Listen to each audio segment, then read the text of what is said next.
बंसी वाले मेरे शोर से लगा बंसी वाले भजन में मेरा मन लगा बंसी वाले भजन में मेरा मन लगा बंसी वाले मुझे खा रहे कामनाओं के कीड़े मुझे खा रहे कामनाओं के कीड़े तड़पता हूँ दुख से बचा बंसी वाले तड़पता हूँ दुख से बचा बंसी वाले तड़पता हूँ दुख से बचा बंसी वाले तड़पता हूँ दुख से बचा बंसी वाले ये भाग्य जगा बंसी वाले ये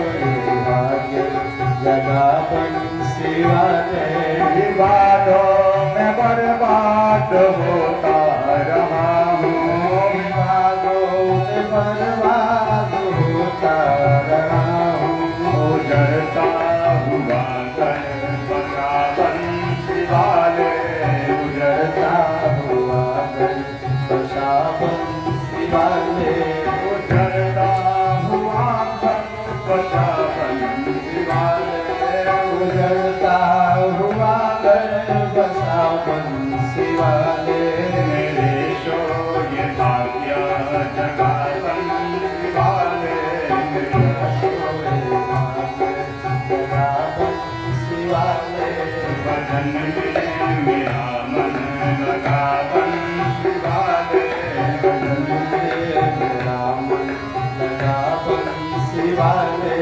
अधम हूँ मगर नाथ हूँ अंत तेरा अधम हूँ मगर नाथ हूँ अंत तेरा नयन में विरह में जला बंसी वाले अपने विरह में जला बंसी वाले अपने विरह में जला बंसी वाले अपने विरह में जला बंसी वाले मेरे शोर ये भाग्य जगा बंसी वाले मेरे शोर ये भाग्य जगा बंसी वाले भजन में मेरा मन लगा बंसी वाले भजन में मेरा मन लगा बंसी वाले नहीं नाम धन न कोई कमाई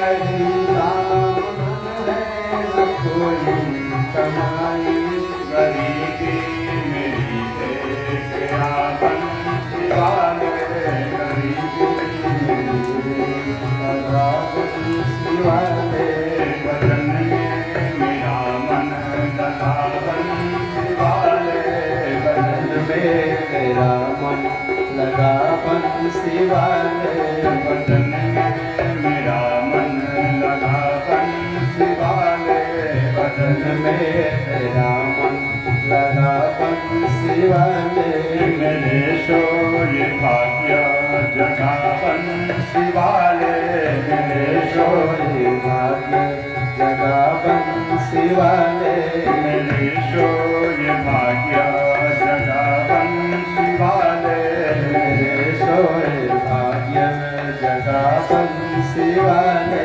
भजन में मेरा मन लगा बंसी वाले भजन में मेरा मन लगा बंसी वाले भजन में मेरा मन लगा बंसी वाले।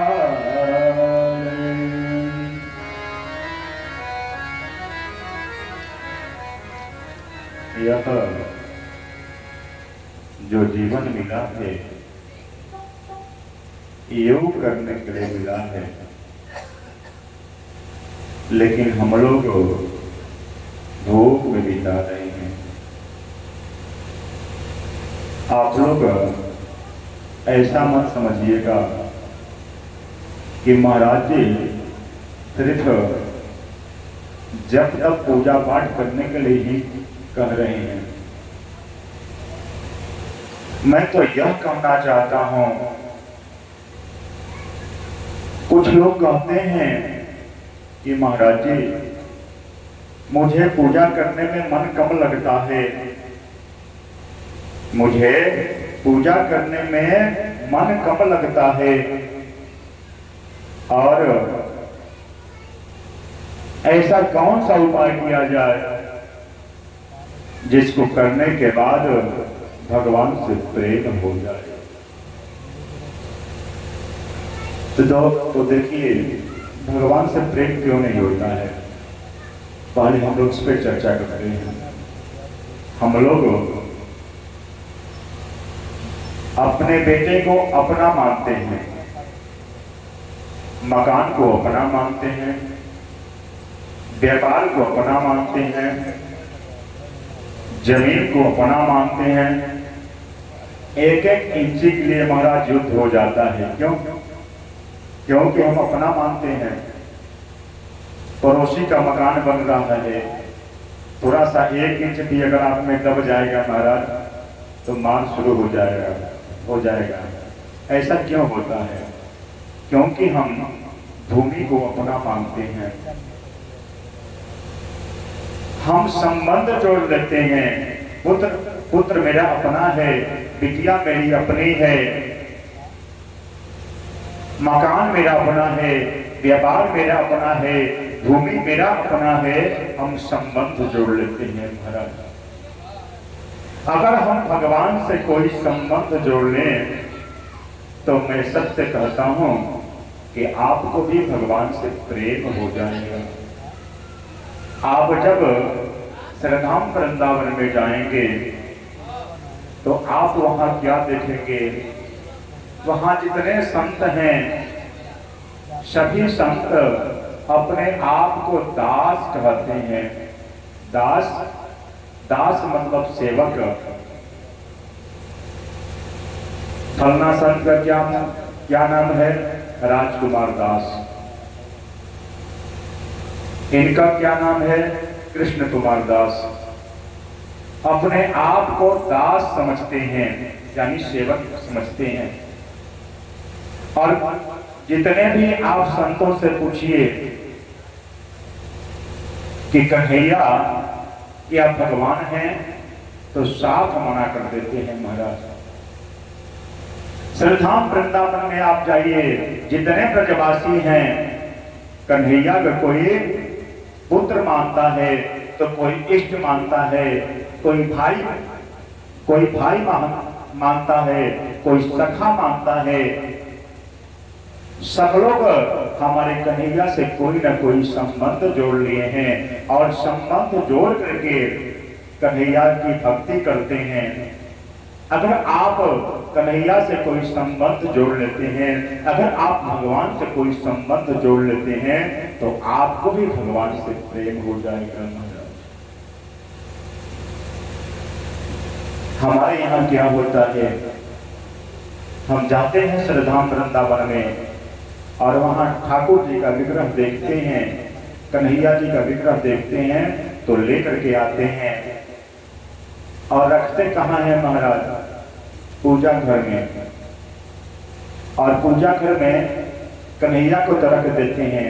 हम कहाँ रहते हैं? हम रहते हैं एसी में, और कन्हैया कहाँ रहते हैं? गर्मी में रहते हैं महाराज।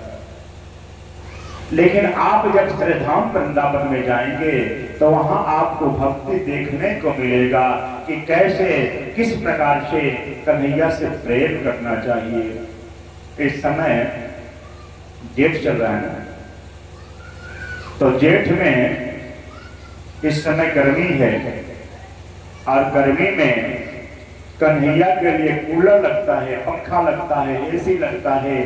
यहाँ तक लोग कन्हैया को पानी में डुबो देते हैं महाराज, कि इनके जीवन में शीतलता बना रहे, इनके शरीर में शीतलता बना रहे। जैसे हम अपने पुत्र को भोजन कराते हैं, वैसे ही श्रीधाम वृंदावन में ब्रजवासी कन्हैया को भोजन पवा करके ही प्रसाद पाते हैं महाराज। जैसे हम ठंड के समय में रूम में हीटर लगाते हैं, वैसे ही कन्हैया के लिए भी हीटर की व्यवस्था की जाती है, रजाई की व्यवस्था की जाती है, तोशक की व्यवस्था की जाती है, तकिया की व्यवस्था की जाती है, ताकि कन्हैया को ठंडा न ठंडा कन्हैया हमारे ठंडा से बचे रहें। बोलो जय जय श्री राधे श्याम। आइए हम लोग श्रीधाम वृंदावन में एक बार चलते हैं।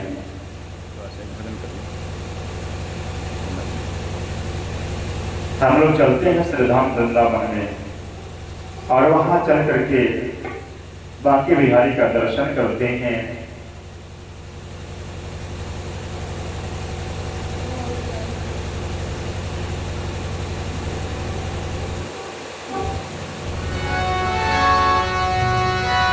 वृंदावन जाने को जी चाहता है,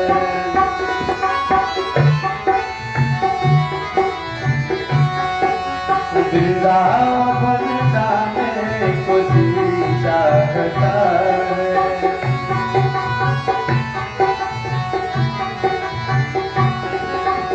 राधे राधे गाने को जी चाहता है।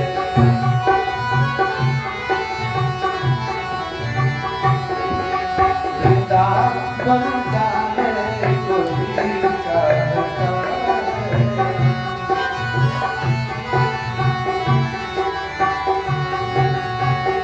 वृंदावन में यमुना किनारा,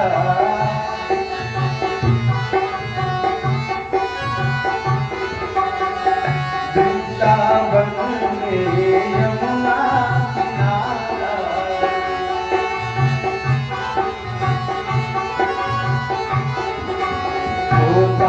लगाने को जी चाहता है, वृंदावन जाने को जी चाहता है।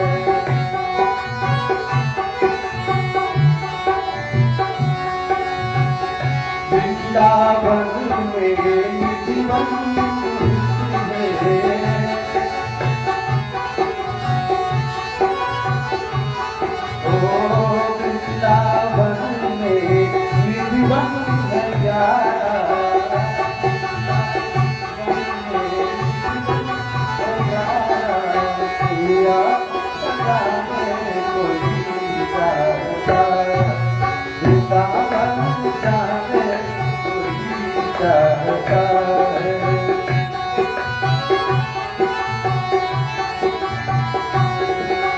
राधे राधे गाने को जी चाहता है,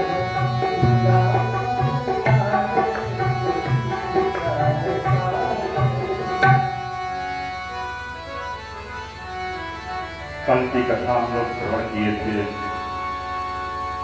कि राजा परीक्षित का जन्म होता है और राजा परीक्षित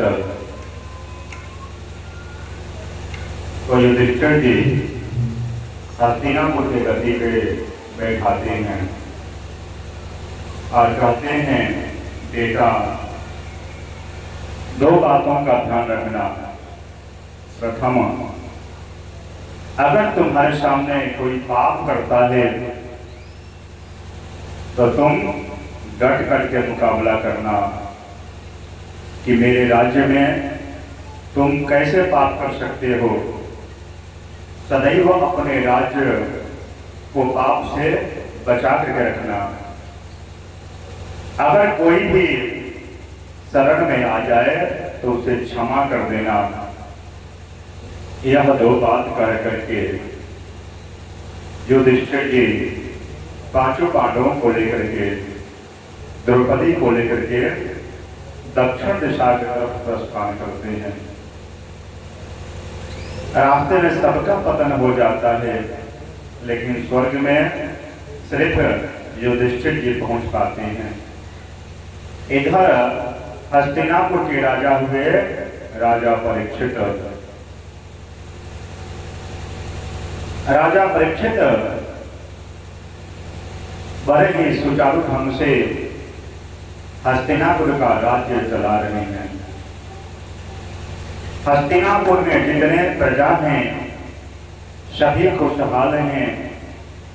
एक दिन राजा परीक्षित दिग्विजय करने के लिए निकलते हैं घर से, तो देखते क्या है कि एक बैल, धर्मरूपी बैल के 3 पैर कट चुके हैं, सिर्फ एक ही पैर है। बैल रो रहा है और पृथ्वी रूपी गौ माता समझा रही है। धर्म रूपी बैल कहता है कि अब तो द्वापर के बाद कलयुग आ गया है, अब तो इस कलयुग में पापाचार, दुराचार सब कुछ बढ़ जाएगा, धर्म लोप हो जाएगा। अब क्या होगा? देखिए, धर्म के 4 पैर हैं। कौन कौन से? सत्य, दया, तप और दान। सत्य, कलयुग में प्रत्येक व्यक्ति के जीवन से सत्य कोसों दूर चला गया है महाराज। हम आज बात बात पे झूठ बोल रहे हैं तो सत्य चला गया जीवन से। और जब से जियो आ गया, मोबाइल आ गया, तब से तो और झूठ बोलना प्रारंभ कर दिए हम लोग। रहते हैं घर में, किसी का फोन आ गया कि कहाँ हो भैया, तो झट से कह देते हैं कि अभी तो मैं कुशीनगर में हूँ। बात बात पे लोग झूठ बोलेंगे तो क्या हो गया? सत्य तो जीवन से चला गया, प्रथम। दूसरा, दया, जीवन से दया भी चला गया है। थोड़ी सी अपने लाभ के लिए लोग करोड़ों का नुकसान करा देते हैं महाराज। यहाँ तक कि आजकल डॉक्टर को भगवान कहा गया है, आजकल डॉक्टर को भगवान कहा गया है, लेकिन डॉक्टर लोग भी गलत कार्य कर रहे हैं। किसके लिए? धन के लिए। भले ही मरीज के पास धन का अभाव हो, भले ही वो अपना खेत बेच दे, घर बेच दे, लेकिन उन्हें पैसा चाहिए। तो दया तो कोसों दूर चला गया है कलयुग में। सत्य, दया और तीसरा तप। तप यानी साधना, उपासना। उपासना का अर्थ होता है उप समीपे आसनम, यानी भगवान का सानिध्य प्राप्त करना ही उपासना कहलाता है, साधना कहलाता है, तप कहलाता है। आज अगर कोई तप भी कर रहा है, कोई धर्म भी कर रहा है, तो दिखावटी रूप से कर रहा है महाराज। तो तप भी चला गया। एक चीज खाली बच गया है कलयुग में, वह है दान। दान दिए धन ना घटे, जो सहाय रघुवीर, पक्षी के जल पिबत सो, घटे न सरिता नीर। कलयुग में धर्म का सिर्फ एक ही पैर है, वह क्या है? तो दान। सिर्फ व्यक्ति अगर दान करता है चकाचक,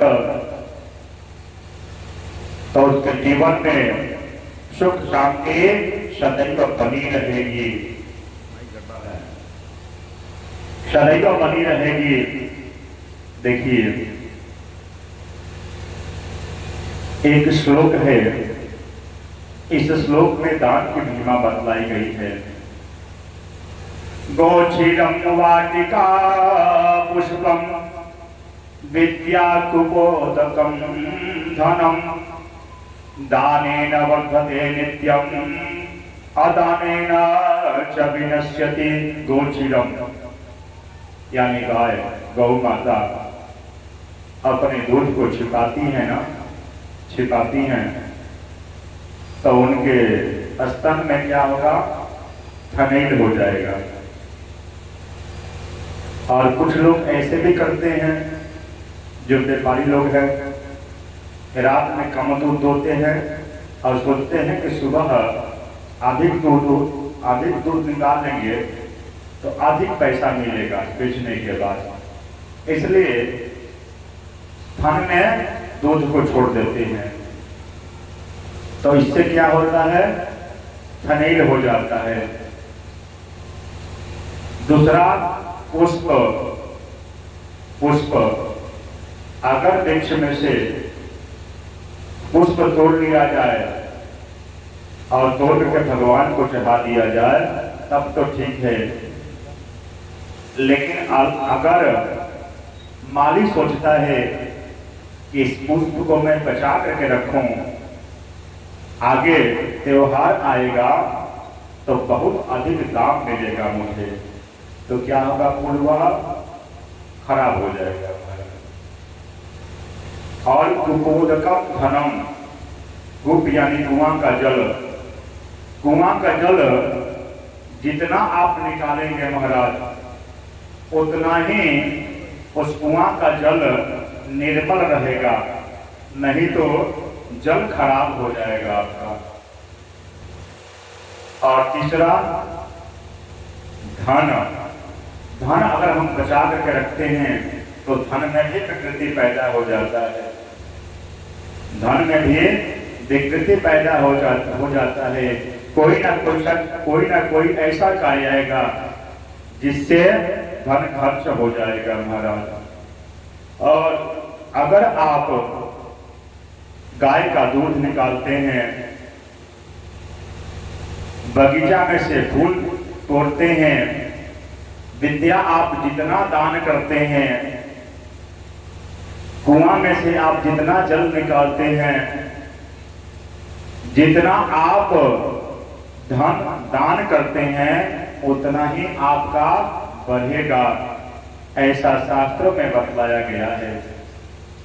और आज से 5,500 वर्ष पूर्व वेद व्यास जी ने लिखा है, क्या लिखा है, कलयुग की महिमा बताया है। धर्म प्रवचितः तपः प्रचलितं सत्यं च दूरे गता, पृथ्वी मंदफला नराकपटिनः वित्तं च साठ्योर्जितः, राजा अर्थपरानरक्षणपरा, पुत्रः पितुर्द्वेषिणः, साधु सीदति दुर्जना प्रभवति, प्राप्तौ कलौ दुर्युगे। इसका मतलब यह है कि धर्म प्रवृत्तः, धर्म जो है चलायमान हो जाएगा। आज कई सारे धर्म बन चुके हैं। दूसरा तप का युग समाप्त हो जाएगा कलयुग में। और सत्यम च दूरे गता, जीवन से सत्य कोसों दूर चला जाएगा। पृथ्वी मंद फला, पृथ्वी ऐसा अन्न पैदा करेगी जिसको खाने के बाद शक्ति जो मिलना चाहिए वो मिलने में वह शक्ति कम होगी अन्न में। नरा कपटिनः, प्रत्येक व्यक्ति कपटी होगा। वित्तम च साठ्योर्जितम, कलयुग में कोई भी व्यक्ति धन कमाएगा, कैसे कमाएगा, छल से कमाएगा और कपट पूर्वक धन कमाएगा। राजा अर्थपरा, जो देश का जो राजा होगा उसके दिलचस्पी धन कमाने में अधिक होगा। और राजा का जो परम कर्तव्य है वह प्रजा का पालन करना और संरक्षण करना। संरक्षण करने में उसका रुचि कम होगा। और पुत्र पितुर्द्वेषिणः, जो पुत्र होगा वह पिता का शत्रु होगा और पिता जो है पुत्र का शत्रु होगा। द्वेषिणः यानी एक दूसरे से द्वेष करेंगे। साधु सीदति, जो साधु होंगे, कलयुग में जो साधु होंगे उन्हें कष्ट होगा। दुर्जना प्रभवति, यानी जो दुष्ट प्रवृत्ति के लोग होंगे उनका प्रभाव बढ़ेगा। प्राप्तौ कलौ दुर्युगे, एक कलयुग की दुर्दशा है महाराज।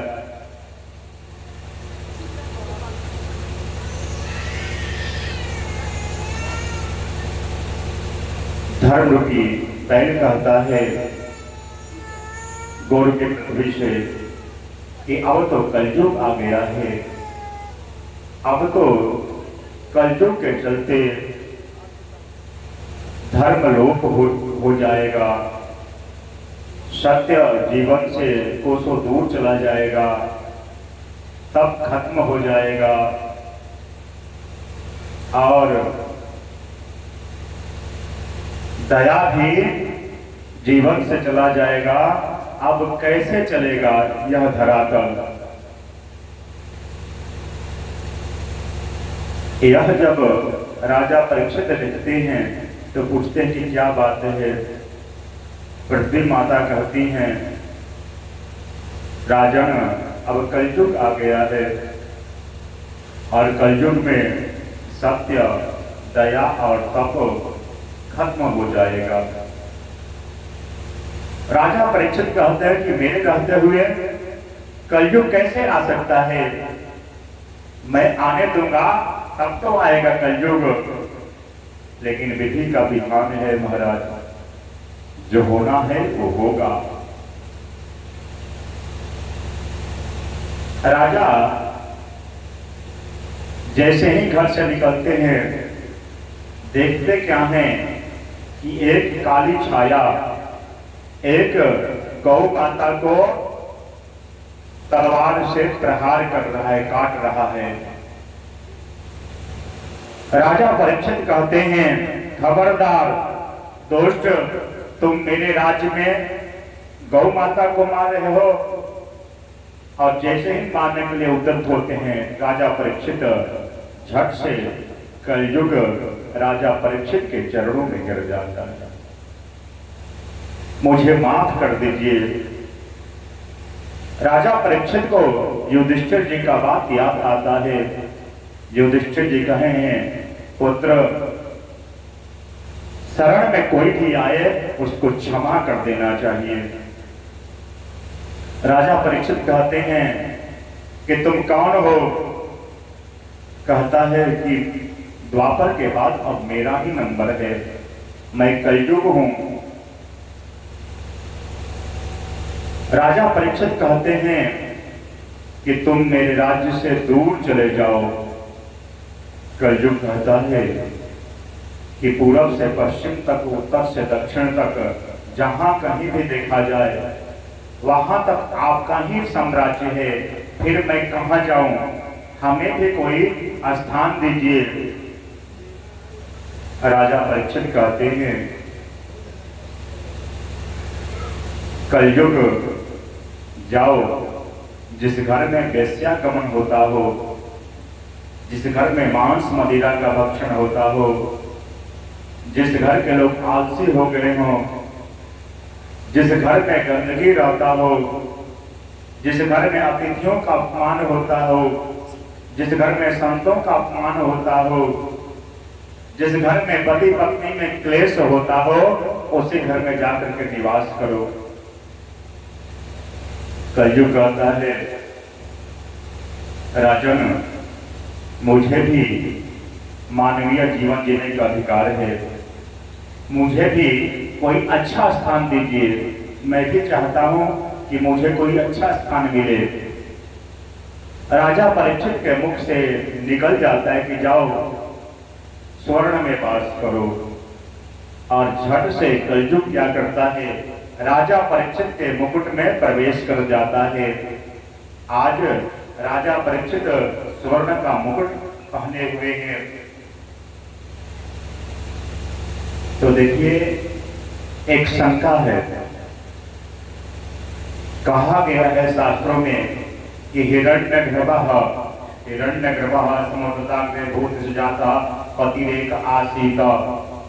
हिरण्यगर्भः भगवान स्वर्ण को धारण करते हैं या स्वर्ण में भगवान का वास है, ऐसा शास्त्र कहता है। तो जहां भगवान का वास हो वहां कलयुग कैसे प्रवेश कर सकता है? तो कहा गया है, भागवत में लिखा है कि जो सोना ईमानदारी से धन कमा करके खरीदा जाए उस सोने से कलयुग को सो दूर भागता रहता है। और जो सोना बेईमानी से धन कमा करके जो सोना खरीदा जाए, उस सोने में कलयुग का वास होता है। अगर सोना किसी से छीन लिया जाए या किसी का सोना चुरा लिया जाए, उसमें कलयुग का वास होता है। अगर आपको सोना कहीं मिल जाता है, अगर आप उस सोना को लेकर के आते हैं, तो उसमें कलयुग का वास होता है। लेकिन जो ईमानदारी से धन कमा करके स्वर्ण खरीदा जाए और उस सोने में अगर आप चाहेंगे कि कलयुग का वास होगा, तो असंभव है। कलयुग उस सोने से कोसों दूर भाग जाता है महाराज। इधर आज जो राजा परीक्षित मुकुट पहने हुए हैं, यह पांचों पांडव जरासंध को छल से पराजित करके मुकुट लेकर के आए हुए थे।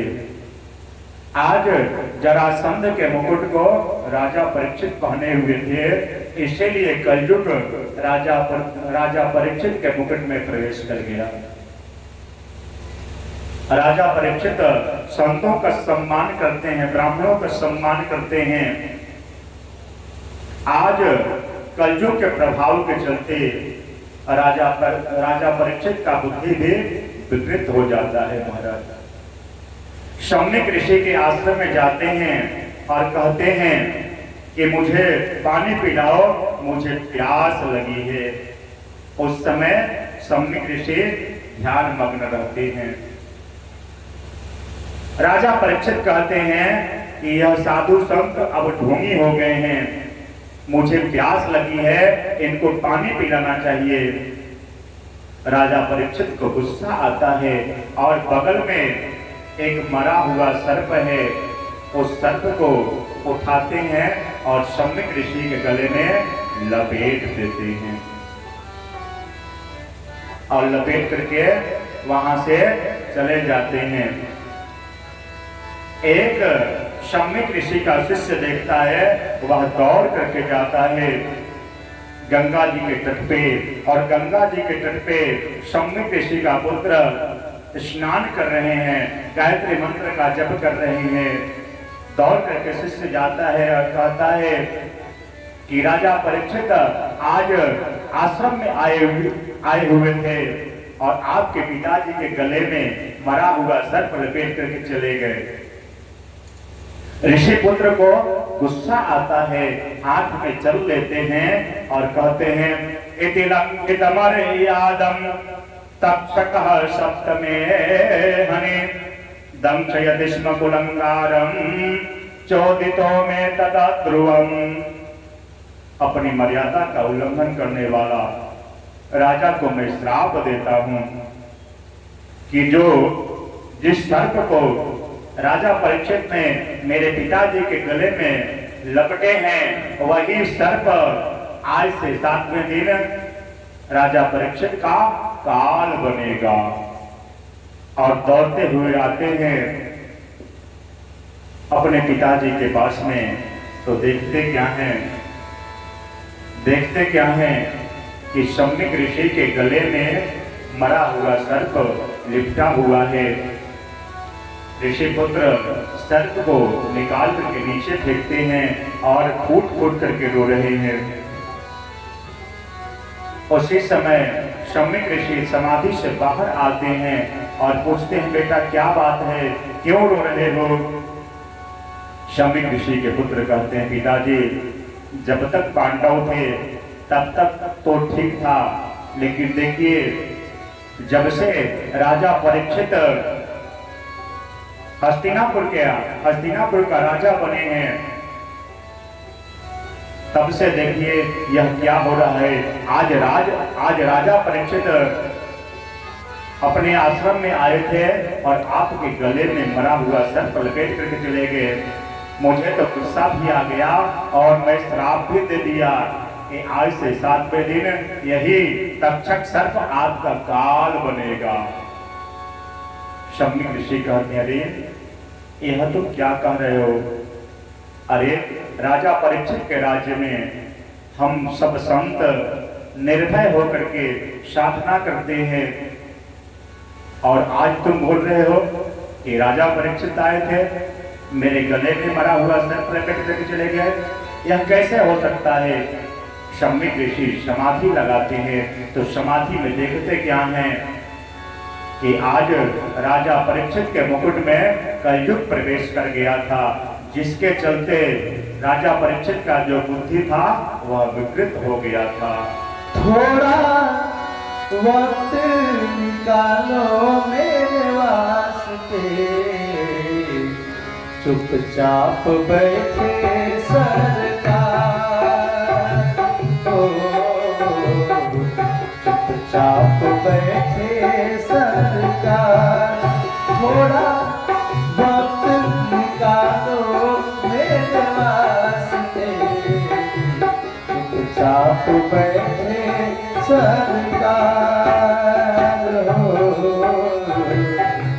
चुपचाप बैठे सरकार।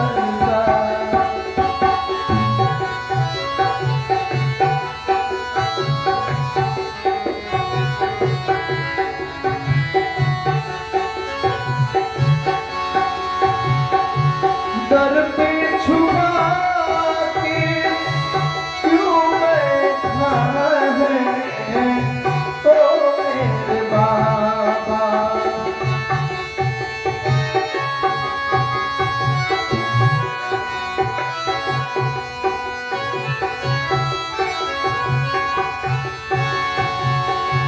दर पे भुला के मुख को छुपा के बैठे क्यों मेरे बाबा, गौर करो ना एक बार, हो गौर करो ना एक बार, थोड़ा वक्त निकालो मेरे वास्ते, चुपचाप बैठे सरकार।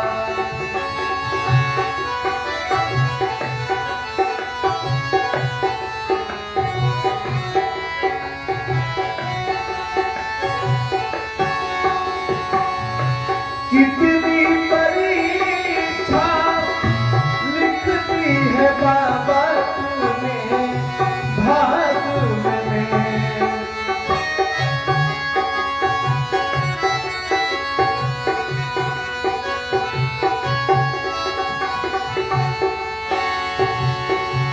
कितनी परीक्षा लिखती है बाबा तूने भाग में मेरे, अफसोस है डूब रही है नैया सामने तेरे, हंसने लगा है संसार, हो हंसने लगा है संसार, थोड़ा वक्त निकालो मेरे वास्ते, चुपचाप बैठे सरकार।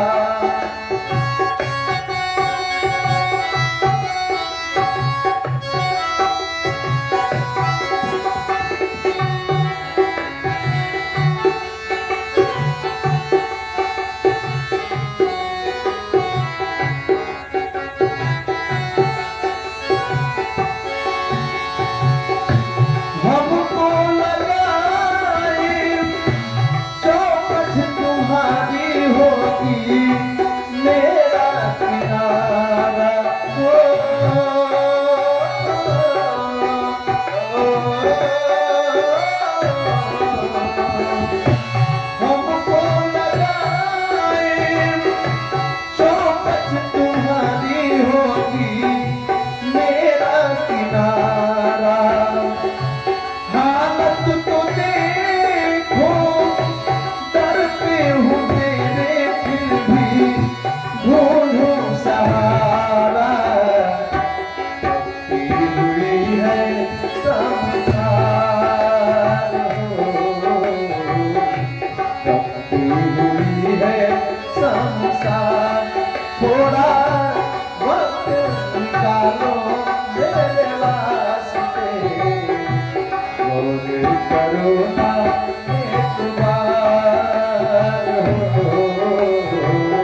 परीक्षित जब हस्तिनापुर में पहुंचते हैं और जैसे जैसे ही अपने मुकुट को उतार करके रखते हैं, उनको सत्य का बोध हो जाता है कि यह मैं क्या कर दिया, आज मेरे हाथों से एक संत का अपमान हो गया। राजा परीक्षित रोने लगते हैं।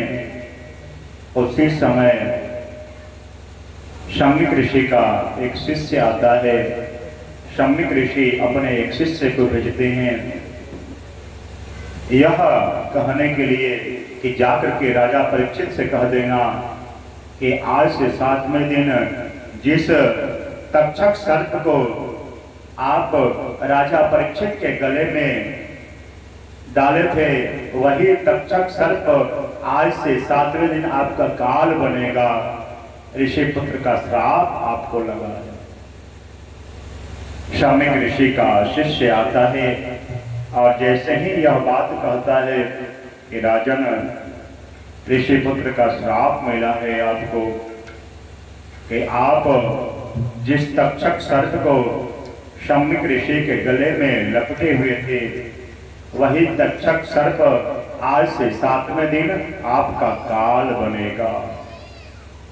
यह जब बात सुनते हैं राजा परीक्षित तो कहते हैं कि इस हाथों से इतना बड़ा पाप हो गया है कि 7 दिन तो बहुत है। मैं सोचता हूं कि इसी क्षण मेरा प्राणांत हो जाए, मेरा हाथ टूट जाए। मैं कितना बड़ा पापी हूं कि मैं एक संत का अपमान कर दिया। इधर राजा परीक्षित को ग्लानि होता है, कष्ट होता है कि मैं कितना बड़ा पापी हूं। राजा परीक्षित के 6 पुत्र हैं। बड़े हैं जन्मेजय। जन्मेजय जी को हस्तिनापुर का राजा बनाते हैं राजा परीक्षित, और सारे राजसी वस्त्रों का परित्याग करके गेरुआ वस्त्र पहन करके पति तपावनी गंगा के तट पे पहुंच जाते हैं महाराज। और जैसे ही संतों को पता चलता है, अत्रि वशिष्ठ च्यवन गौतम देवन देवराज दुर्वासा भृगु अंगिरा कश्यप वामदेव समस्त संत वहां पहुंच जाते हैं और पूछते हैं राजा परीक्षित से कि राजा परीक्षित, यह मैं क्या सुन रहा हूं कि आपको ऋषि पुत्र का श्राप मिला है कि आज से 7वें दिन आपको तक्षक सर्प मिले, तक्षक सर्प आपको काटेगा और आपकी मृत्यु हो जाएगी। राजा परीक्षित कहते हैं कि गुरुवर, मुझे श्राप कहाँ मिला है, मुझे तो वरदान मिला है। गिरिजा संत समागम समालाभ कछुरान। अरे वह ऋषि पुत्र मुझे श्राप कहाँ दिए हैं, अरे मुझे वरदान दिए हैं। आज ऋषि पुत्र के वरदान के फलस्वरूप तो आप सब संतों का दर्शन हो रहा है। मुझे श्राप कहाँ दिए हैं, मुझे वरदान दिए हैं।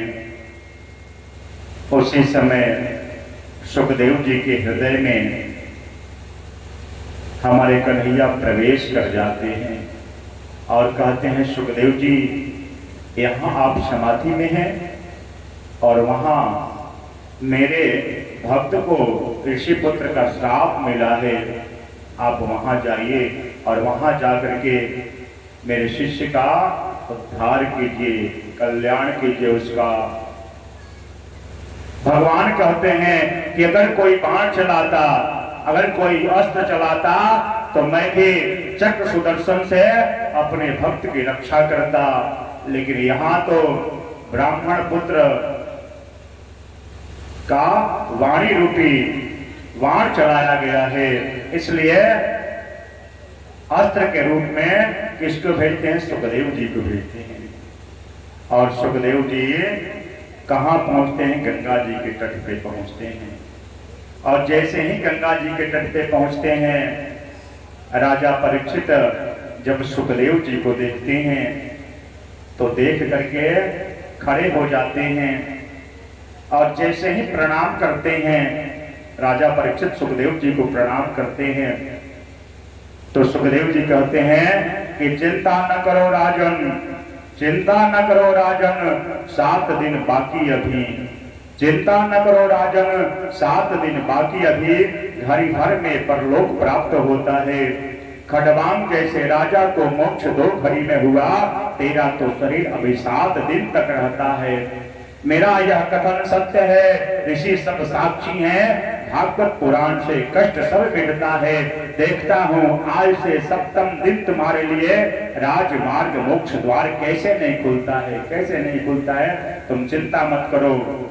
इधर सुखदेव जी का पूजन राजा परीक्षित करने जा रहे हैं और हम लोग इस भूमि पे बैठ करके आइए सुखदेव जी का पूजन करते हैं। सर्वप्रथम हमारे जजमान महोदय आएंगे और सुखदेव जी का पूजन करेंगे।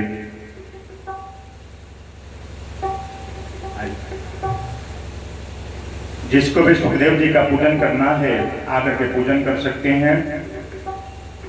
हरि की कथा सुनाने वाले, हरि की कथा सुनाने वाले, तुमको लाखों प्रणाम, तुमको लाखों प्रणाम। हरि की कथा सुनाने वाले, रस पान कराने वाले, तुमको लाखों प्रणाम, तुमको लाखों प्रणाम। हम डोल रहे थे वन में, हमको बैठे जंगल में, हम भूल रहे थे वन में, बल खो बैठे थे सन में। सतमार्ग बताने वाले, सतमार्ग बताने वाले, तुमको लाखों प्रणाम, तुमको लाखों प्रणाम, तुमको लाखों प्रणाम, तुमको लाखों प्रणाम। हरि की कथा सुनाने वाले, हरि की कथा सुनाने वाले, तुमको लाखों प्रणाम, तुमको लाखों प्रणाम। हरि की कथा सुनाने वाले, गुरु की कथा सुनाने वाले, तुमको लाखों प्रणाम, तुमको लाखों प्रणाम। हम लेकर विष का प्याला जा रहे थे यम के द्वारा, लेकर विषयों का प्याला जा रहे थे यम का द्वारा। वो सुधा पिलाने वाले, वो अमृत पिलाने वाले, तुमको लाखों प्रणाम, तुमको लाखों प्रणाम। अमृत पान कराने वाले, प्रभु सुधा पिलाने वाले, तुमको लाखों प्रणाम, तुमको लाखों प्रणाम। हरि की कथा सुनाने वाले, हरि की कथा सुनाने वाले, तुमको लाखों प्रणाम, तुमको लाखों प्रणाम। हरि की कथा सुनाने वाले, रस पान कराने वाले, तुमको लाखों प्रणाम, तुमको लाखों प्रणाम। हम भार तेरा क्या पावे, बस शीश झुका यही गावे, हम भार तेरा क्या पावे, बस शीश झुका यही गावे। हम भार तेरा क्या पावे, बस शीश झुका यही गावे, हम भार तेरा क्या पावे, बस शीश झुका यही पावे। प्रभु प्रेम लुटाने वाले, प्रभु प्रेम लुटाने वाले, तुमको लाखों प्रणाम, तुमको लाखों प्रणाम। आत्मज्ञान कराने वाले, प्रभु मुक्ति दिलाने वाले, तुमको लाखों प्रणाम, तुमको लाखों प्रणाम। हरि कथा सुनाने वाले, हरि कथा सुनाने वाले, तुमको लाखों प्रणाम, तुमको लाखों प्रणाम। हरि की कथा सुनाने वाले, प्रभु की कथा सुनाने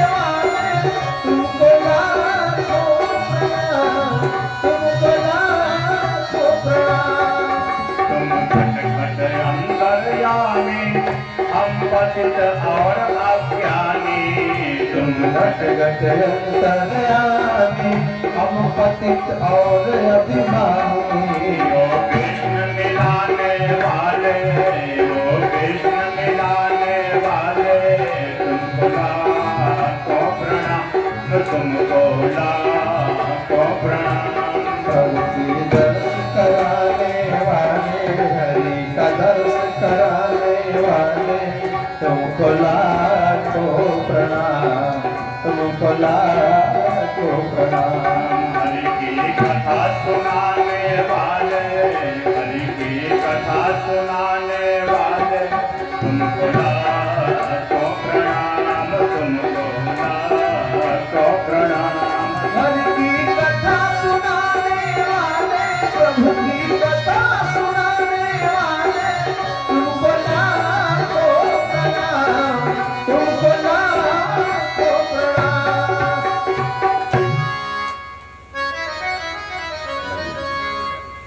और किसी को पूजन करना है तो पूजन कर सकता है, कथा चलती रहेगी। देखिए, सुखदेव जी जब राजा परीक्षित के पास में आते हैं तो राजा परीक्षित सुखदेव जी का पूजन करते हैं और सुखदेव जी कहते हैं, राजन चिंता मत करो, मुझे सब कुछ पता है कि तुम्हें ऋषि पुत्र का श्राप लगा है कि आज से 7वें दिन तुम्हें तक्षक सर्प डसेगा, मुझे सब कुछ पता है। लेकिन राजा परीक्षित का प्रथम प्रश्न है सुखदेव जी से। राजा परीक्षित के स्थान पर हम लोग रहते ना तो सीधे यही कहते कि गुरुवर ऐसे कृपा कर दो कि मुझे जो श्राप मिला है, आज से 7वें दिन मुझे जो मरने का श्राप मिला है वह टल जाए। लेकिन राजा परीक्षित सुखदेव जी से प्रथम प्रश्न करते हैं। अब यहाँ से सुखदेव जी और राजा परीक्षित का जो कथा जो है और प्रारंभ हो रहा है हमारा। प्रथम प्रश्न है, गुरुवर जल्दी मरने वाले व्यक्ति को क्या करना चाहिए? जल्दी मरने वाले व्यक्ति को क्या करना चाहिए?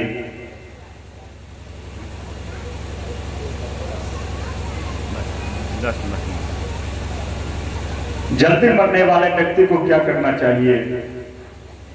सुखदेव जी कहते हैं, राजन जल्दी मरने वाले व्यक्ति को एक ही कार्य करना चाहिए। क्या करना चाहिए? श्वास श्वास पर कृष्ण भजे, वृथा श्वास जन खोल, न जाने यह श्वास की आवन हो ये न हो। प्रत्येक श्वास में कृष्ण का नाम लेना चाहिए, राम का नाम लेना चाहिए, अपने गुरु मंत्र का जप करना चाहिए। महाराज एक व्यक्ति एक स्वस्थ व्यक्ति एक दिन में कितना श्वास लेता है पता है आप लोगों को? आप सभी लोग बुद्धिजीवी हैं। एक स्वस्थ व्यक्ति एक दिन में 21,600 बार श्वास लेता है। कितने बार? 21,600 बार श्वास लेता है एक स्वस्थ व्यक्ति। प्रत्येक श्वास में कृष्ण का नाम लेना चाहिए, प्रत्येक श्वास में राम का नाम लेना चाहिए और प्रत्येक श्वास में अपने गुरु मंत्र का जप करना चाहिए। कर से कर्म करहु विधि नाना, मन राखूं जहां कृपा निधाना। आप कोई भी कार्य कीजिए, आप कोई भी कार्य कीजिए, प्रत्येक कार्यों को करते हुए भगवान का नाम लीजिए, कृष्ण का नाम लीजिए, राम का नाम लीजिए, अपने गुरु मंत्र का जप कीजिए। यह प्रथम प्रश्न था। इसके बाद हम लोग 7 बजे पुनः बैठेंगे। आज 7 बजे से पुनः कथा प्रारंभ होगा द्वितीय सत्र की। जी बंद करें ना? हाँ चलते ही बंद कर लीजिए। लगातार चलाएं? चलाएं? बैठेंगे लगातार चलाएं? लगातार चलाएं कथा। हाँ चलिए तो बंद करिए।